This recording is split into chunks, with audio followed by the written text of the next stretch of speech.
മാധ്യമപ്രവർത്തകനും പ്രവാസി എഴുത്തുകാരനുമായ നജീം കൊച്ചുകലിങ്ങിന്റെ കനൽ മനുഷ്യർ എന്ന പുസ്തകത്തിന്റെ ചർച്ച സംഘടിപ്പിച്ചു. പഴയ പ്രവാസിയുടെ ജീവിതത്തിന്റെ നേർരേഖയുള്ള 26 കഥകൾ അടങ്ങിയതാണ് പുസ്തകം. ചർച്ചയിൽ സാമൂഹിക സാംസ്കാരിക രംഗത്തെ പ്രമുഖർ പങ്കെടുത്തു. റിയാദിൽ നിന്നും മിഷാൽ ചെറുപ്പുളശ്ശേരി തയ്യാറാക്കിയ റിപ്പോർട്ട് കാണാം.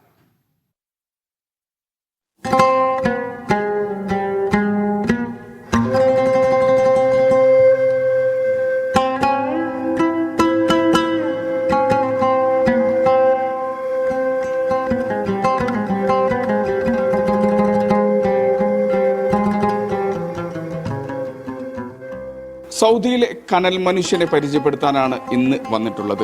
മാധ്യമപ്രവർത്തകനും എഴുത്തുകാരനും സാമൂഹിക പ്രവർത്തകനുമായ നജീം കൊച്ചുകലിങ്ങിന്റെ പുസ്തകത്തിന്റെ പേരാണ് കനൽ മനുഷ്യൻ. കനലെരിയുന്ന ആ കനൽ മനുഷ്യന്റെ കഥയാണിന്ന് പറയുന്നത്.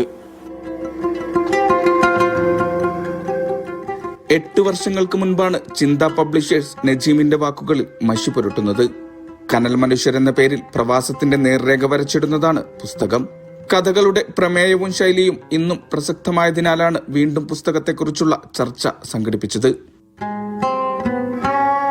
പ്രവാസത്തിലെ ഓരോ സംഭവങ്ങളും അത് റിപ്പോർട്ട് ചെയ്യാൻ ഞാൻ കുറേ കാലം റിപ്പോർട്ടറായിരുന്നു. അപ്പോൾ അതുകൊണ്ട് തന്നെ ഞാൻ ആ റിപ്പോർട്ട് ചെയ്യാൻ വേണ്ടി ഈ സംഭവങ്ങളോടൊപ്പമൊക്കെ സഞ്ചരിച്ചിട്ടുണ്ട്. അപ്പോൾ അങ്ങനെ സഞ്ചരിക്കുമ്പോൾ നമുക്ക് കേവലം പത്രത്തിൽ റിപ്പോർട്ട് ചെയ്യാനുള്ളത് അല്ലാത്ത അതിനപ്പുറത്തേക്കുള്ള വലിയ അനുഭവങ്ങൾ അതിലൂടെ ഉണ്ടായിട്ടുണ്ട്. ആ അനുഭവങ്ങൾ പലതും തീക്ഷ്ണേറിയതാണ്. പ്രിയദർശിനി പബ്ലിക്കേഷനാണ് സൗദിയിലെ റിയാദിൽ പുസ്തക ചർച്ച ഒരുക്കിയത്. പ്രവാസത്തിന്റെ ചൂടും ചൂരുമാണ് എഴുത്തുകാരനെ അനുഭവങ്ങൾ കൊണ്ട് രാഗി മിനുക്കുന്നത്. ഈ ചുടുമണലിൽ നിന്നാണ് അക്ഷരങ്ങൾ പെറുക്കി ഇദ്ദേഹം കഥ മെനഞ്ഞത്.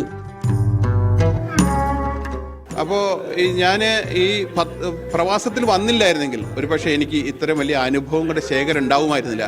കാരണം നമ്മുടെ ജീവിത ചുറ്റുപാടിലൊന്നും നമ്മൾ കാണുന്നതല്ല ഒരു പ്രവാസത്തിൽ. കാരണം പ്രവാസം എന്ന് പറയുന്നത് ഒരു യൂണിവേഴ്സാണ്. കഥകളിലുടനീളം റിയാദിലെ സാധാരണക്കാരുടെ ജീവിതമൊഴുകുന്ന ബത്ത്ഹ കാണാം. ബത്ത്ഹയിലെ ജീവിതം വായിക്കാം. ലോകത്തിന്റെ മുക്കുമൂലകളിൽ നിന്നുള്ള മനുഷ്യർ ഈ ബത്ത്ഹയിലേക്ക് വരുന്നുണ്ട്.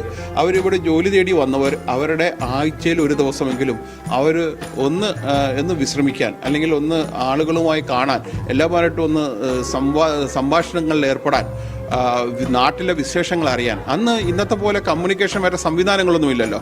അപ്പോൾ നാട്ടിലെ വിശേഷങ്ങൾ അറിയാൻ, നാട്ടിൽ നിന്ന് കൊണ്ടുവരുന്ന കത്തുകൾ ഏറ്റുവാങ്ങാൻ, തൻ്റെ നാട്ടുകാരെ കാണാൻ ഒക്കെ ആളുകൾ ബത്തേലേക്ക് വരുന്നു. അങ്ങനെ പ്രത്യേകിച്ച് ഒരു സമ്മേളനത്തിനോ അങ്ങനെ ഒന്നിനുമല്ലാതെ ആളുകൾ വെറുതെ വന്ന് സംഗമിച്ച് സമ്മേളിക്കുന്ന ഒരു സ്ഥലം എന്ന നിലയിൽ ബത്തുക എനിക്ക് അന്നേ വിസ്മയമായിരുന്നു. ആ വിസ്മയം ഇന്നും തുടരുകയാണ്. കഥകളിൽ അബു ഫൈസലും ഹവ്വ ഉമ്മയും മരിച്ച മാണിക്കവും നാരായണനുമെല്ലാം കനലെരിയുന്ന ജീവിതം പറയുന്നുണ്ട്. ഇതിൽ കഥാകാരന്റെ ഇഷ്ടകഥാപാത്രം പഴയ സ്പോൺസറായ അബു ഫൈസലാണ്. എൻ്റെ ആദ്യത്തെ തൊഴിൽദാതാവാണ്. എനിക്ക് ആദ്യമായി ശമ്പളം തന്ന ആൾ അദ്ദേഹമാണ്. അദ്ദേഹം അകാലത്തിലാണ് മരിച്ചു പോകുന്നത്. നമ്മൾ സാധാരണ പ്രവാസ കഥകളിലെല്ലാം കാണുന്നത് അറബികൾ, പ്രത്യേകിച്ച് സൗദികൾ, ഇവരൊക്കെ വില്ലൻ രൂപത്തിലാണ്. നമുക്ക് ആടുജീവിതമൊക്കെ ഓർമ്മയുണ്ട്. ഇതിലെല്ലാം നമ്മൾ വില്ലന്മാരായിട്ടാണ് അറബികളെ കാണുന്നത്. പക്ഷേ ഇവിടെ അറബി വില്ലനല്ല, ഇവിടെ ദുരന്ത കഥാപാത്രമാണ്. അനുഭവങ്ങളുടെ ബാണ്ടക്കെട്ടുകളുമായി കഥാകാരൻ കനൽ വഴികൾ താണ്ടുകയാണ്. കനവും കഥനവും നിറഞ്ഞ പ്രവാസത്തിലെ കനൽ മനുഷ്യരുടെ കഥ തുടരുകയാണ്. ഇത്തരത്തിലുള്ള 100,000 കലാകാരന്മാരും സാഹിത്യകാരന്മാരും സൗദിയുടെ പ്രവാസ ലോകത്തുടനീളമുണ്ട്.